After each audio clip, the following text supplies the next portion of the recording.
On a gray Sunday morning, my son stood in the doorway and said, "You're not the father I remember." No greeting, no warmth, just those words, flat and final, like a verdict already signed. They didn't come with anger, or shouting, or tears. They came quiet, the kind of quiet that hurts more than any raised voice ever could. His arms were crossed like a barricade, jaw tight as if holding back the rest of what he wanted to say. His eyes were colder than the air slipping in from outside. And for a moment I thought I was looking at a stranger who only wore my son's face. I've been called many things in my life. I've faced people in courtrooms, boardrooms, and in the street who wanted me to bend, break, or admit to things I hadn't done. But nothing had ever landed the way those 10 words did. You're not the father I remember. It wasn't just an accusation, it was a rewriting of history, a quiet erasure of years I had fought to be part of. I wanted to step toward him, to close the 2 feet of space that felt like 2 decades. I wanted to tell him that I was that father, that every sleepless night, every letter written, every mile driven was for him. But the way he looked at me, steady, cold, certain, told me the verdict had already been delivered somewhere long before this moment. Someone had been telling him a story, and in that story, I had stopped being a father. The silence between us grew heavy, pressing in on my chest until I could barely breathe. I could have fought it. I could have asked, "Who told you this?" I could have dragged names into the light, pointed fingers, ripped apart the lies until there was nothing left but the truth. But I knew that wouldn't give me my son back. It would only prove to him that I was exactly what he thought, a man who couldn't let go of the past. So I nodded, even though my throat ached, and stepped aside to let him pass. He walked in without looking at me, without noticing the way my hand lingered on the doorframe, as if holding myself upright. He left the door wide open, the cold following him into the house. I closed it slowly, feeling as though I was sealing myself inside with someone I didn't recognize anymore. It hit me then. The cruelest betrayals aren't loud, and they don't come from enemies. They come in quiet moments like this, from people whose love you thought was unshakable, but who have been taught, piece by piece, to doubt you. I stood there in the hallway, listening to his footsteps grow fainter, and I knew there was something buried deep between us, something that could still save us, if he ever found it, something sitting in the shadows, waiting for the day the truth would be too big to keep hidden. Friends, let's take a short pause. Please write in the comments, where are you listening to this story from? Have you ever experienced something like this in your own life? Don't forget to subscribe and share this video. That's how you help us grow this channel and bring you more stories every day. Now, let's continue. Weeks turned into a slow, grinding blur. Each one bled into the next, and in that steady passing of days, my son's absence became less about physical space and more about the silence that lived in every corner of my life. Our contact, if it could even be called that, came in the form of short-clipped messages. Functional sentences stripped of personality, like receipts from a transaction neither of us wanted to be part of. Okay, got it. I'll be there. They were the kind of replies you give to a stranger you'll never see again, not to the man who once carried you on his shoulders until you fell asleep against his neck. Each message landed with a dull thud in my chest, as if someone had taken the warmth out of the words before sending them. I would stare at my phone longer than I should, trying to read between the lines, searching for something, anything, that hinted at the boy I used to know. But there was nothing there. No curiosity, no memory, no spark. It was as if he had put our entire relationship in a locked drawer, and only took it out when absolutely necessary. In the quiet that followed each exchange, my mind became a relentless projector, playing old reels of our life together. I saw us at the kitchen table, laughing over pancakes so burnt they looked like charcoal. I saw myself drenched from the rain, standing at the edge of a soccer field, watching him score his first goal and throw his arms up in triumph. I heard his small voice, years ago, asking questions about the stars on nights when the porch light barely reached the steps. Back then, our bond had felt unshakable, like a truth written in stone. But stone, I was learning, could still erode, slowly, invisibly, until one day you realize it's gone. I kept circling back to the same question, like a man walking the perimeter of a prison he didn't know he'd been locked inside. Who told him? Who had stood in my absence and repainted me in colors I never wore? I pictured whispered conversations in kitchens, late-night talks in living rooms, each word carefully chosen to tilt the balance of his heart. Maybe they hadn't lied outright. Maybe they just told pieces of the truth, but left out the parts that mattered most. And in those empty spaces, his trust in me had withered. The more I thought about it, the more I realized it didn't matter whether it was deliberate or careless. Damage doesn't care how it's done. A tree falls the same whether you cut it down or let rot hollow it from the inside. And whatever they had said, however they had said it, the result was the same. The boy who once trusted me without question now saw me through someone else's eyes. The distance between us couldn't be measured in miles anymore. It lived in the way his voice sounded when he spoke to me, polite, restrained, as if addressing someone who might misunderstand him. It lived in the way he kept conversations short, his gaze darting away the moment mine tried to hold it. It lived in the absence of questions about my life, my health, my days. It was in the walls he'd built without ever telling me they were going up, walls I was now left standing outside of, my hands pressed uselessly against the cold surface. And perhaps the worst part, the part that kept me awake in the early hours, was the thought that the father he remembered might not even exist for him anymore. That version of me, the one who had once been his hero, might have been erased entirely, replaced by the shadow of a man described to him by someone else. And I didn't know if I'd ever be able to bring that father back. He was still a boy, the last time I saw his eyes without suspicion. Bright, unguarded, searching mine for answers to questions only children ask without hesitation.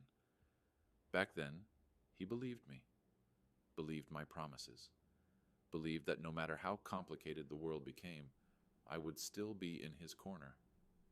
And then, almost without warning, those eyes began to change. The light dimmed. The gaze grew shorter, darting away when I tried to meet it, as though there was something in my face he didn't want to see. It didn't happen in one moment. It crept in slowly, like frost spreading across glass in the early hours of morning. Silent. Inevitable.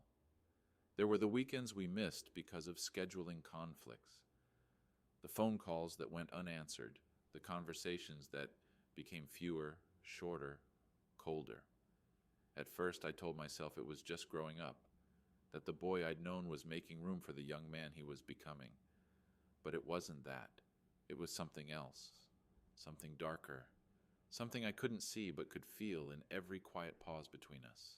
Those were the years when other voices spoke louder than mine, voices that lived under his roof, that were there for breakfast and dinner, voices that could tilt the truth in small, careful ways until it no longer resembled what had actually happened.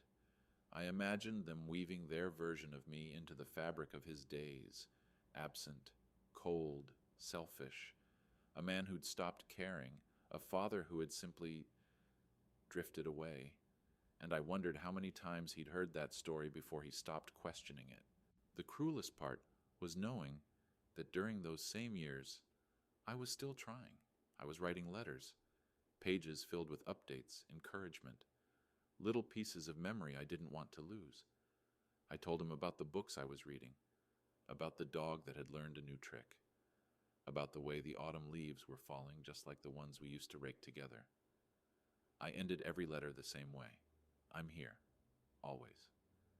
And I sent them faithfully, month after month, year after year. But to him, those letters never existed, because they never reached him. Somewhere between my hands and his, they were stopped, put aside, discarded, hidden. Whatever the reason, whatever the method, the result was the same. A silence I hadn't created, but one I was forced to live with. And to him it looked like abandonment. I can still remember standing in the post office on cold winter mornings, my hands numb from carrying the stack of envelopes. I would slide them into the slot one by one, picturing the moment he'd find them in the mailbox, the small lift in his face when he saw my handwriting. That image kept me going.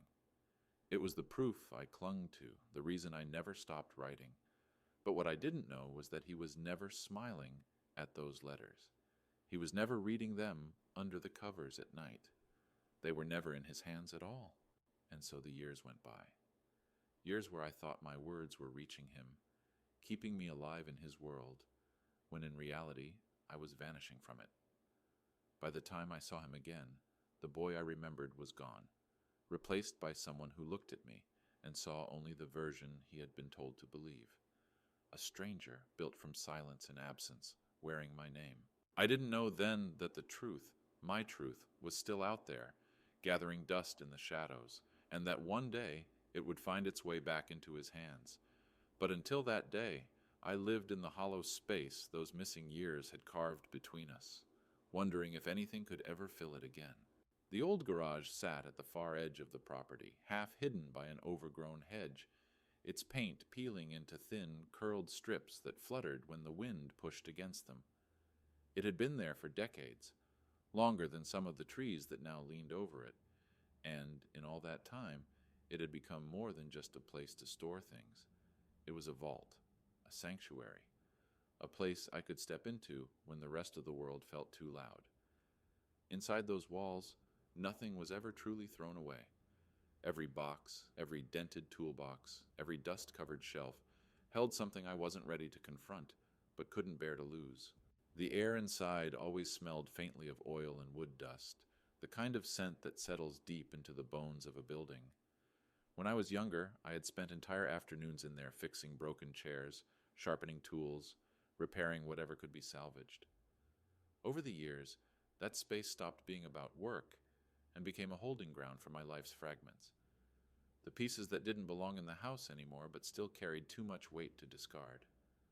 Old photographs in curling envelopes, his first baseball glove. A clock that had stopped years ago but still hung on the wall like it might start ticking again. I didn't go inside much anymore. Not because I didn't care, but because I knew what was in there. I knew the memories that would come rushing out if I let myself look too closely. In a way, the closed door was easier than facing all the things I had kept. What I didn't realize, what I couldn't have known, was that the garage wasn't just a resting place for broken furniture and forgotten keepsakes. It was also the hiding place for the truth, my truth. The pieces of me that had been kept from my son, without my knowledge for years. Somewhere in there, tucked away in a dusty box, lay the words I had poured out on paper when I couldn't be there in person. Letters he never received. Letters I thought had been read, maybe even treasured. I can't say exactly why I never opened certain boxes again once they were put away. Maybe I believed they had served their purpose, that the act of writing was enough, even if I didn't see the result. Maybe I was afraid of finding them returned to me, unopened, and knowing for certain that my words had never reached him. So I left them there, in the shadows, sealed away like a part of myself I wasn't ready to reclaim. From the outside, the garage looked harmless, just another building weathered by time. But I knew better. I knew the weight that hung in its rafters, the stories locked behind rusted hinges, the way a single box could change the way a person saw an entire lifetime. I didn't yet understand that one day he would step inside, and the walls that had stood between us for years would begin to crack. All because of what was waiting there, quietly, for the right moment to be found. It was a Sunday, the kind of Sunday that used to mean something. Slow mornings, coffee on the porch, maybe a drive to the park if the weather was kind. But now Sundays had no shape. They were just days like any other, quiet in a way that didn't feel peaceful. That morning when I saw his car pull into the driveway, my first reaction was a rush of something dangerously close to hope. Maybe he'd come to talk. Maybe there was a reason beyond necessity. Maybe he'd just wanted to see me. But when he stepped out, there was no smile, no easing in his posture, no flicker of recognition in his eyes that said he remembered who I had been to him once. He didn't even pause on the front step, just knocked once and stood there, shoulders squared, like a man here on business. I opened the door, waiting for a hello that never came. Instead, He told me in the same voice someone might use to ask for a tool or a spare part that he needed to store a few things in the garage for a while. The words hung between us, stripped of any warmth. Not a question, not an opening for conversation, just a statement. I could have asked why. I could have used the moment to stretch the silence between us into something more, to turn it into a conversation about anything other than storage. But I didn't. I only nodded, reached for the hook by the door, and unhooked the old brass key. When I handed it to him, I caught myself watching his face for some sign of hesitation, some trace of the boy who used to wrap his arms around me without thinking, but he just took it. A quick, efficient movement, as if we were strangers exchanging something found on the street. For a second, our fingers touched, and I thought I saw something flicker in his eyes, but it was gone before I could name it. He turned toward the path without another word, and I stood in the doorway, the weight of the empty key hook somehow heavier than the metal it used to hold. The garage door creaked when he opened it, the sound carrying back to where I stood. I almost called out to him then, almost stepped outside to say something, anything to break the pattern we'd fallen into, but I stayed still as he disappeared inside, swallowed by the shadows of that old building. I found myself wondering if he'd even look at me again when he left, wondering if, when he came back to return the key, there would be any trace of the boy I remembered. Or if this was all we had left now, brief visits, no smiles, and the exchange of cold metal in place of the words we no longer said. From the kitchen, I could hear the muffled scrape of the garage door rolling upward, the hinges complaining after years of not being used. Then came the sound of footsteps crossing the concrete floor, measured at first, then pausing, shifting, as if he were deciding where to put something down. I tried not to listen too closely, telling myself this was just a practical errand, that nothing important could come of it. But then it happened. A sharp, heavy thud broke the air, the unmistakable sound of a box dropping hard onto concrete, not the kind of drop that happens when you set something down with care. This was the kind that comes when your hands suddenly forget what they're holding. The sound echoed in my chest before it even reached my ears.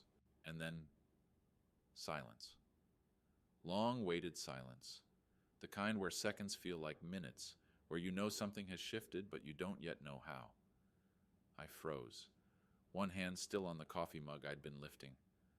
I waited for the rustle of cardboard being closed again, for the sound of footsteps moving on, but it didn't come. Instead, there was only stillness, a stillness that told me he wasn't just standing there. He was looking.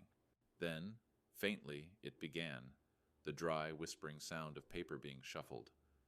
The kind of sound that draws you in without meaning to, like the pages of an old book being turned after years of waiting to be read.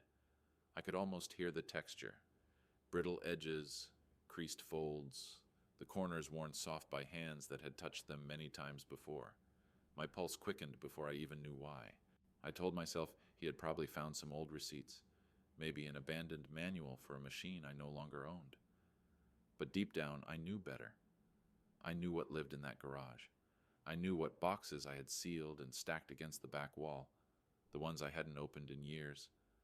Boxes that didn't hold tools or furniture, but words. My words. Words I had written when I couldn't be there in person. Words meant to remind him that I was still his father, even when the world tried to make it seem otherwise. The thought of him standing there, holding those envelopes, made my breath catch. I didn't know if I wanted to rush out and see for myself, or stay exactly where I was and let him come to me. There was a fragile balance in that moment, and I was afraid that moving too quickly would shatter it. So I stayed in the kitchen, my heartbeat matching the soft, irregular rhythm of paper shifting in his hands. And in that waiting, a truth pressed against the edges of my mind. Whatever he was holding now had the power to rewrite the story he had been told about me. And for the first time in years, I wondered if the silence between us might finally be about to break. When I finally stepped out of the kitchen and made my way toward the open garage door, the light from outside poured in at an angle, spilling over the dust that hung suspended in the air. He was standing in the middle of it, perfectly still, like someone caught in the middle of a dream they couldn't quite understand. In his hands was an envelope, thin, Worn at the edges, my handwriting slanted across the front in the same ink I had used on so many others. I knew instantly what it was. Even from a distance, I could see the faint smudge where my pen had hesitated over his name, the way it always did when my chest tightened as I wrote it. He didn't see me at first. His eyes were fixed on the page, scanning it slowly, like each sentence carried more weight than the one before it. There was something strange in his face, a kind of concentration mixed with hesitation, like he was reading in a language he hadn't spoken in years, but had never truly forgotten.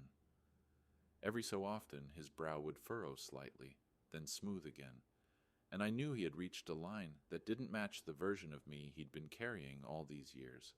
The letter in his hands was one of the first I'd written after we stopped seeing each other regularly, a careful mix of updates from my life and gentle questions about his.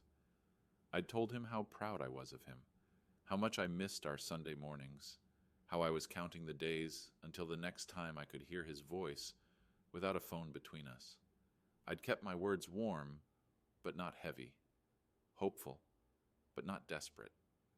I had wanted him to feel loved without feeling pressured, and now after all this time he was finally seeing those words. I stood there, watching the weight of truth settle over him. His fingers trembled slightly, not enough to drop the page, but enough for me to notice.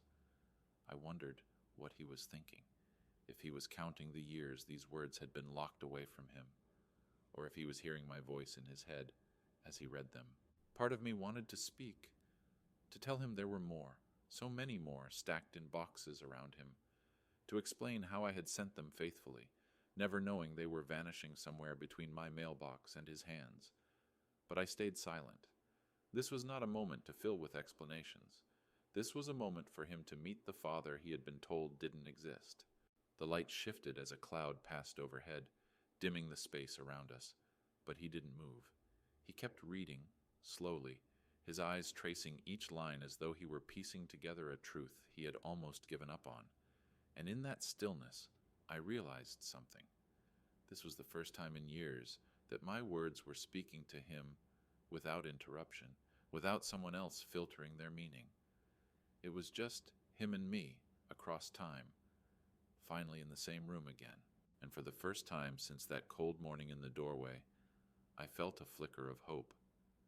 Not because he looked ready to forgive me, not because I thought one letter could erase the years between us, but because I could see, in the way his eyes moved across that page, that something inside him had begun to shift. Around him the garage was silent except for the faint rasp of paper against paper as he reached for another envelope, then another. They were all there. The letters I had written every single month after the divorce, each one marked with the date in the corner, my handwriting looping with the same deliberate care I'd always used when writing his name. I had believed those letters were a lifeline, a thread that would keep us bound together, no matter how far apart we were. I had imagined him opening them at the kitchen table or in his room at night, hearing my voice in every line, knowing that even if I couldn't be there in person, I was still present in the ways that mattered. I had filled those pages with stories I wanted him to carry, small moments from my life, told so he could picture me as more than a shadow on the edges of his world. I told him about the stubborn rosebush in the backyard that bloomed out of season, about the stray cat that decided my porch was home, about the way the first snowfall that winter turned the whole street into something out of a painting. I slipped in memories, too. The time we camped in the living room when the power went out. The sound of his laughter when I burned breakfast but served it anyway. The night we stayed up late, watching the stars, until he fell asleep on my shoulder. Every letter was part of a conversation I thought we were still having. And I gave him advice, not in the form of rules, but in the way a father tries to pass along pieces of himself. Reminders to keep his word, to be kind even when it costs something, to choose the harder right over the easier wrong. I wrote those things because I believed he'd read them, carry them with him, maybe even turn to them when life pressed in too hard. I never imagined they would sit untouched in a dark corner of a garage, their edges curling under the weight of dust. The truth settled over me in a slow, sickening wave. He had never answered because he had never been given the chance. Those words, meant to cross the space between us, had been stopped cold before they could reach him. Month after month, I had been sending pieces of my heart into a void, believing they were landing in his hands, when in reality they were being locked away, hidden like something dangerous. I stood in the doorway watching him turn page after page, seeing my handwriting reflected in his eyes. He was silent, but his silence wasn't empty anymore. It was full of questions I could almost hear. Questions about why no one had told him, why these words had been kept from him, and maybe most of all, what else had been hidden. It was a strange thing to witness him meeting a version of me that had existed all along, but that he'd never been allowed to know. These letters had outlasted the lies. They had waited, patient and unchanging, for the day he would finally find them. And now, across years and distance and all the walls that had been built between us, they were speaking for me in a voice that no one could twist or silence. As he read, I realized that these weren't just words on paper anymore. They were proof. They were a map back to the truth. And though I didn't know yet where that map would lead us, I knew this much. We were no longer standing in the same silence we had been before he opened that first envelope. This silence was different.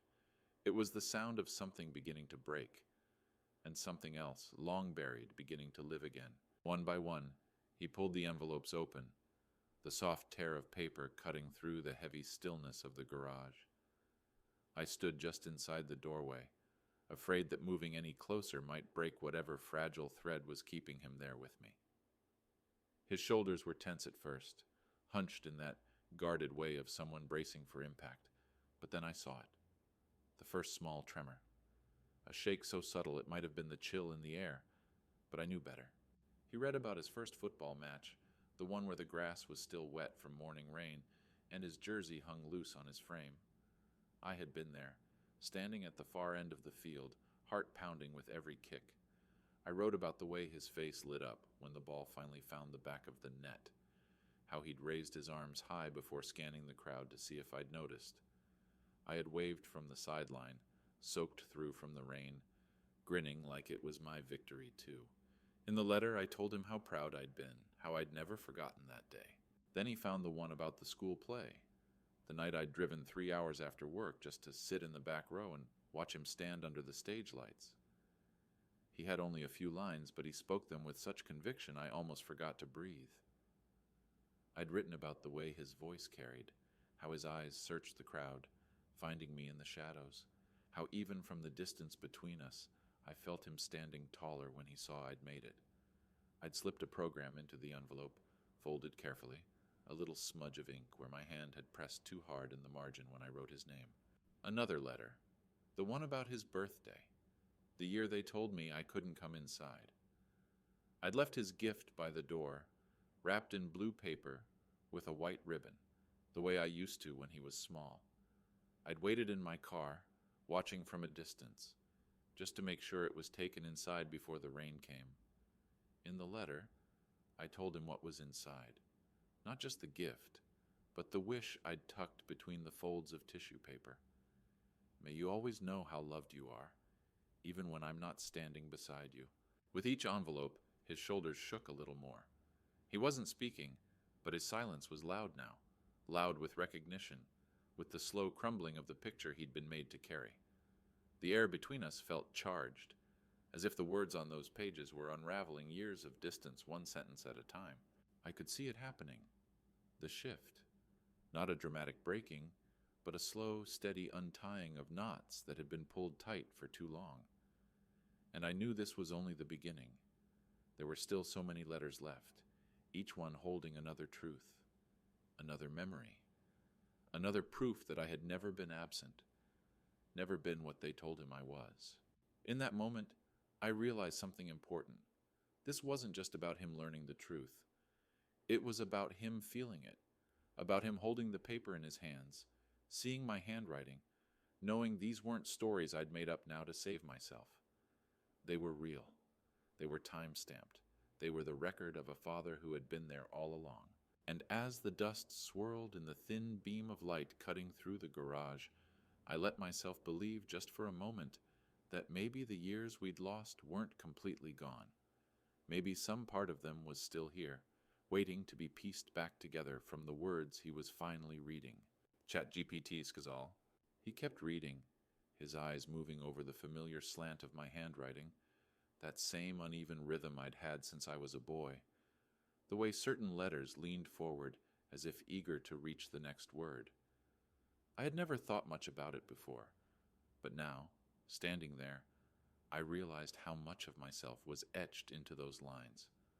My handwriting wasn't just ink on paper, it was the shape of my presence. The pauses where I'd lifted the pen to think, the way my hand pressed harder when I wrote his name, the slight wavering on certain words when emotion had found its way into my fingers. Every curve and mark was a record of the moments I had stopped my life to sit down and speak to him, even when we couldn't share the same room. Every sentence he read was proof, not of perfection, but of something far rarer, persistence. I had not been flawless, but I had been there. Through court dates and empty holidays, through nights when I sat alone at the table with a pen because it was the only way to still be part of his life. Through the times I didn't know if he'd ever respond but wrote anyway. Because love is not a transaction you abandon when it feels one-sided. I had been there in the only ways I could be allowed to be, and now he was seeing it. Yet beneath the quiet triumph of that truth was the ache of another. Someone had decided he didn't need to know.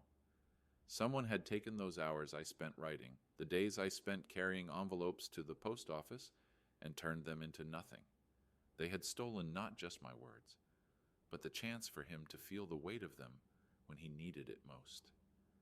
They had built a false history out of my absence, painting me as a ghost, when in reality, I had been knocking on the door every single month. I wondered if he could feel that theft in his hands now, if he understood that these letters weren't simply expressions of love, but pieces of years he'd been denied. Years when he could have known that, even in the worst of circumstances, he was still my first thought in the morning and my last at night. I wondered if he realized how different his own memories might have been if these pages had reached him when they were meant to. The way his fingers lingered over certain lines told me he was beginning to. He traced the ink like a man trying to memorize a language he used to know. I saw him pause on a sentence here and there, his mouth tightening, his gaze dipping lower, as if he needed a moment before moving on, and standing there, watching him. I felt a deep, steady truth settle into me. These letters were my witness. They had survived the years, the distance, and the hands that tried to hide them. They had outlasted lies. They were living proof that I had never walked away, no matter what he'd been told. In that moment, I wasn't thinking about forgiveness or reconciliation. I wasn't even thinking about the years we'd lost. I was thinking about how, for the first time in so long, my son was finally meeting the father I had always been. Not the one they had described to him, but the one who had written every word with the hope that one day he would know the truth. He kept reading until the silence between us felt like it could swallow the whole room. The sound of paper shifting grew slower, more deliberate, until at last it stopped. He stood there, unmoving, the letter still open in his hands. When he finally looked up, his eyes were wet, not with the soft shine of sadness, but with something sharper, something that had been held in for too long. There was hurt there, yes, but also a fierce, almost defiant anger, the kind that comes when you realize a truth you were never meant to see. They told me you stopped caring. His voice wasn't loud, but the weight in it hit me harder than a shout ever could. That last word, caring, fractured halfway through like it didn't want to leave his mouth. It carried all the years he'd believed it, all the birthdays where he told himself I hadn't thought of him, all the ordinary days where my absence felt like proof. I didn't move. I didn't defend myself. I didn't rush in with explanations or the long list of facts that could prove otherwise. I didn't need to. The proof was already there, lying in his hands, spread across the floor in stacks of envelopes and folded paper. My words had already told him more than my voice could now. They had shown him the truth in a way no argument ever could. And maybe, in some strange way, I knew that if I spoke too soon, I might interrupt something important. The slow turning inside him, the rearranging of old beliefs into something new. This wasn't the moment for me to take control. It was the moment for him to face the gap between what he had been told and what he was holding in his hands. I watched his jaw tighten as he blinked hard, not to hide the tears, but to hold them back long enough to keep reading. His grip on the paper shifted, fingers pressing into the creases like he needed to feel the physical weight of what he'd been missing. He glanced toward the other boxes stacked in the corner, and I could almost see the realization forming that this was just the beginning, that there were years of truths he'd been kept from. Something inside me ached to step forward, to put a hand on his shoulder, to tell him I never stopped caring, not for a single day, not for a single breath, but I stayed where I was. Not because I was afraid, but because I wanted him to find that truth for himself, in his own time, in his own way. I wanted it to come from the only place that mattered now. The letters that had waited in silence until the day he was ready to open them. And as he stood there, eyes wet but fierce, I understood something I hadn't before. This moment wasn't about winning him back. It was about him reclaiming a part of his own life that had been stolen from him. And for that, my voice wasn't necessary. The letters had already spoken. They were speaking still, and he was finally listening. We stayed there on the garage floor far longer than I think either of us expected, the cold concrete beneath us pressing into our bones, yet neither of us moving to leave. Around us, the letters lay scattered like fallen leaves. Different sizes, different dates, all carrying the same heartbeat. It struck me how quiet it was. Not the kind of silence we had lived in for years, the kind that pressed like a wall between us, but something softer, fuller, a silence that was breathing. The light coming in through the half-open garage door shifted as the afternoon moved on, dust swirling lazily in its path, catching on the edges of the paper. From where I sat, I could see the small details I had once taken for granted, the way he furrowed his brow when concentrating, the way his thumb would rest at the bottom edge of a page, as though anchoring it to the moment. More than once I caught him pausing over a particular line, not to rush to the next, but to sit with it, to let it sink in. One letter he unfolded was from a winter when I hadn't heard from him in nearly 5 months. I had written about the cold mornings, when my breath fogged in the air, and how they reminded me of the time we built a lopsided snowman in the front yard, the two of us laughing so hard we couldn't stand straight. I'd told him I missed that sound, that I missed him, and that no matter how much time passed, my door would always be open. I watched his eyes move over those words, and though his face stayed still, I saw his shoulders draw in like he was holding something inside.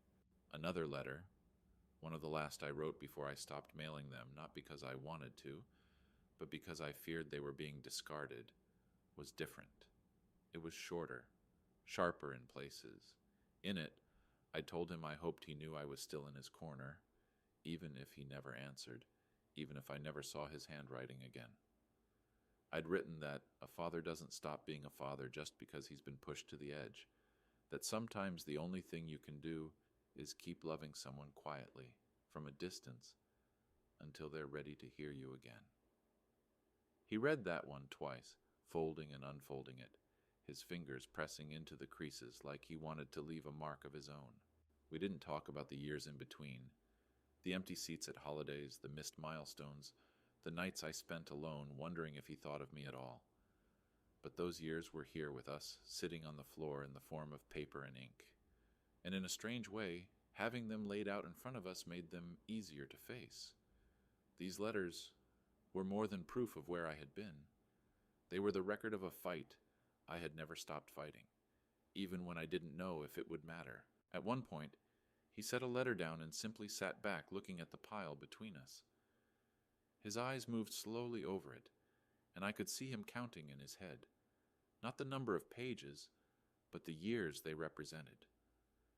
I realized he wasn't just seeing my words. He was seeing the time, the effort, the constancy. He was seeing, maybe for the first time, that I had been there, in the only ways I could. The sun had shifted low enough that the light in the garage turned gold, and for a brief moment I let myself imagine this scene as something whole, not broken by the years, not weighed down by the lies. Just a father and son surrounded by pieces of their history, piecing it together again. We weren't there yet, not fully, but I could feel it. The bridge was no longer a ruin. It was in the process of being rebuilt, slowly, deliberately, one letter at a time. And as we sat in that fading light, I realized the most important thing. This wasn't only about him believing me again, it was about him believing in us. Believing that the bond we'd once had wasn't gone forever, only hidden, waiting for the right moment to step out of the shadows. That moment I knew had finally come. The air in the garage had changed. It was still heavy, but no longer with the weight of unspoken things. Now it carried something else, something trembling and alive. He had been silent for so long, his eyes fixed on the stack of letters in his lap, fingers moving lightly over them as though afraid too much pressure might cause them to crumble. When he finally spoke, the words barely made it past his lips. I was wrong. It wasn't a confession shouted or thrown into the air. It was quieter than that, the kind of quiet that sinks into your skin. He didn't look at me when he said it, as if the truth was easier to speak to the paper than to my face. His voice faltered, caught between guilt and disbelief. I didn't want to believe them, but I did. The sound of it landed inside me like a stone in deep water, sending ripples through places I hadn't let myself feel in years. This was not the apology of a man who had suddenly decided to take my side. It was the apology of someone who had just realized there had always been a side he didn't know existed. His hands were shaking as he held the letters, not in anger but in reverence. He cradled them the way you might hold something irreplaceable, an heirloom, a last photograph, a fragile piece of history. And that's exactly what they were, the unbroken record of a truth that had survived in the dark until it could stand in the light. I wanted to tell him it wasn't his fault, that when you're young, you trust the voices that raise you and you don't think to question whether they're telling you the whole story. I wanted to tell him that the lies had been crafted carefully, not out of sudden malice, but in the slow, steady drip of omission. That by the time he might have wondered, the version of me they'd given him was already fixed in his mind. But I didn't speak, because I could see that this moment wasn't about me soothing his guilt. It was about him facing it. I saw the way his shoulders curled inward, not from shame alone, but from the weight of years pressing down on him all at once. Years where he had believed in my absence more than my presence. Years where he had accepted a story that erased me. And now, confronted with the proof, he was holding not just the truth, but the knowledge of how easily it had been taken from him. He set the stack down beside him, but his hand lingered on top, fingers spread across the paper like he needed to keep that connection. I knew then that these letters were no longer just mine. They were his now, too. A part of his own story reclaimed, a bridge between us that no one could burn again. When he finally lifted his head, his eyes were raw, rimmed red, but steady. I didn't reach for him. I didn't try to fill the space between us with platitudes or promises. We simply looked at each other, the letters between us, and I knew, no matter how much still needed to be said, no matter how far we had to go, that this was the first stone laid on the path back to one another. And it had come not from my defense, but from his own recognition of the truth. We didn't move toward each other right away.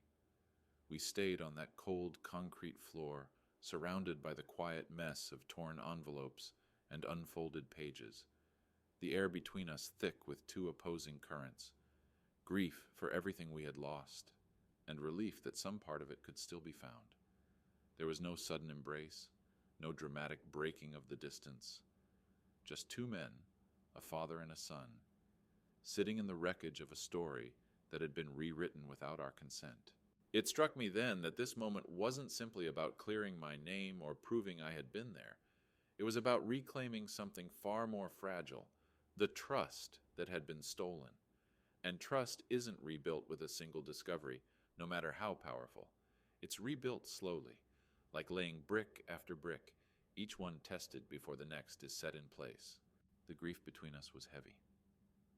It wasn't loud or violent. It was the quiet kind that seeps in and sits deep, the kind that comes when you realize years have passed that you will never get back. I felt it in the hollow of my chest as I thought about the milestones I'd missed, the birthdays where my chair was empty, the victories I'd only heard about from a distance, the hard nights he must have faced believing I wasn't there for him. He had lived with the absence of a father who had actually been present all along, and I had lived with the ache of a son who didn't know I was reaching for him. And yet, threaded through that grief was something I hadn't felt in a long time, a cautious relief. The truth was out now. The letters had spoken louder than the lies. The years couldn't be returned to us, but the years ahead were no longer chained to the same false history. He knew now. Whatever else came, we would no longer be standing on opposite sides of a story neither of us had written. We didn't speak much. There were glances that carried more than sentences could. When his eyes met mine, I didn't see only the guardedness that had been there for so long. I saw the faintest crack in it. Not gone, not healed, but fractured enough for something new to slip through. The space between us felt different now, not smaller exactly, but softer. I thought about the years it might take to rebuild fully, about the patience it would demand from both of us, about the moments that would test us, when old doubts might try to return, when the shadows of the past might flicker across the present. But I also thought about what it meant that he was still sitting here, that he hadn't closed the letters and walked away, that he was letting the truth stay with him even when it was heavy. In that moment, I didn't need an embrace to know that something had shifted. My son, the one I had thought I'd lost to silence and distance, was no longer out of reach. He was here, sitting across from me, holding the pieces of our story in his own hands. And that, more than anything, told me that the bond between us, though battered and scarred, could still be made whole again. It would take time. But for the first time in years, I believed we had it. Months passed, and the seasons turned in ways that no longer felt as heavy. We didn't rush anything. We couldn't. Some wounds need air before they can even think about closing. But slowly, in small ways, the distance began to shift. There were more phone calls now, sometimes about important things, sometimes about nothing at all. An occasional Sunday lunch, a question here, a story there. I could feel him testing the ground beneath us, checking to see if it would hold this time. And each time, it did. The letters no longer lived in the dust of the garage. He had taken them home the same day he found them, carefully stacked in the back seat as if afraid the weight of the road might disturb them. I didn't ask what he would do with them. Some part of me thought he might tuck them away in a drawer, read them in private, keep them like a secret between us. But one afternoon, months later, I found out where they had gone. I had stopped by his house, not planned, but welcomed, the kind of visit we hadn't shared in years. While he was in the kitchen making coffee, I wandered toward the living room, and that's when I saw them. The letters sat neatly on the corner of his desk, bound together with a simple navy ribbon, their edges still worn and yellowed, but now free from the dust that had once hidden them. The ribbon wasn't tight, just enough to keep them together, as if they belonged to one another. I stood there longer than I meant to, my eyes tracing the familiar folds, the corners bent from the way I'd stuffed them into envelopes all those years ago. They weren't tucked away. They weren't hidden. They were out in the open, where anyone could see them. And I knew then they were no longer just pieces of my life. They were part of his now. A chapter he refused to let anyone write over again. Later that day, while I was still there, a neighbor dropped by. She noticed the stack on the desk and asked about them casually, like she might about any keepsake. I saw him glance toward them, then back to her, and in his voice there was no hesitation, no shame. "They're from my father," he said, his tone steady. Then after a pause that seemed to hold years inside it, he added, "The one who never left me, even when they tried to make me forget." The words landed in me like a quiet bell. No fanfare, no spectacle, just a deep, resonant truth. He didn't need to look at me when he said it. I didn't need to respond. We both knew what it meant. It wasn't forgiveness wrapped up in a single sentence. It was something deeper, acknowledgement, recognition, a public claiming of what had been hidden. I realized then, that the letters had done more than defend me. They had outlived the lies. They had taken root in his life in a way that could not be undone. The false story that had once stood between us was no longer the only version he knew. Now there was this, pages of ink and paper that spoke of presence, persistence, and love that refused to vanish. As I left his house that day, I didn't feel the desperate ache I used to carry when I walked away from him. There was still a long road ahead, still years to rebuild, but there was also something solid between us now, something no one could steal or twist. The truth was no longer buried in a dark garage. It was in the open, bound in a ribbon, resting in plain sight, and in his own words, it was mine again, ours again. Some truths don't need to shout to survive. They only need to endure. And this one had. It had waited quietly, patient in the dark, until the day it could stand in the light and speak for itself. And when it did, it spoke louder than all the years of silence.